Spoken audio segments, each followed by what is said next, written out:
joining me live now with the details is CommSec senior economist Ryan Felsman.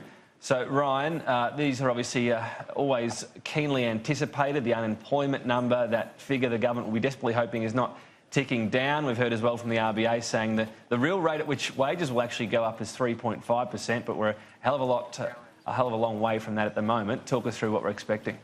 Well, Tom, what we're expecting to see today is about 16,000 jobs created for the month of May, and that would keep that unemployment rate steady at about 5.2%. And really that's on the back of the participation rate, so people actively looking for work already in the workforce around record highs of 65.8% at the moment. So what we are expecting potentially to see as well is an positive surprise, really, because we had the federal election on the 18th of May, and what we saw back in July 2016 with the last federal elections, we saw the creation of 73,000 part-time jobs.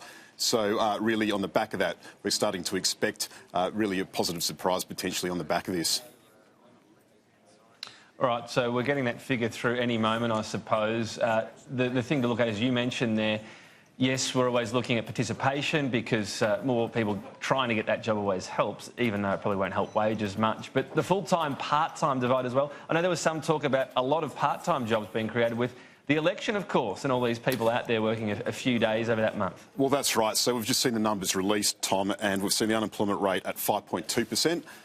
Expectations from the market were for 5.1%, so no change there. And also we saw the part-time increase of 39,800. So perhaps, as I mentioned, that federal election had some influence over that increase in those part-time jobs in particular. Full-time jobs only increased by 2,400. So once again, that's a little bit of a disappointing outcome. We saw full-time jobs fall by 6,300 in April. So really, if you look at what's been going on in the last 12 months, we have seen the creation of around 320,000 jobs and the job market remaining quite firm. Certainly full-time jobs are up by about 250,000 during that period, but we are seeing some of those leading indicators of jobs growth starting to weaken. If you look at skilled internet job vacancies, over the course of the last 12 months, down by 5.8%, the weakest in 5 years. And if you look at the SEEK jobs growth numbers that have just been released as well, they're also down in the vicinity of 6%. Construction jobs growth is down by 22% in terms of those ads going forward. So really that residential construction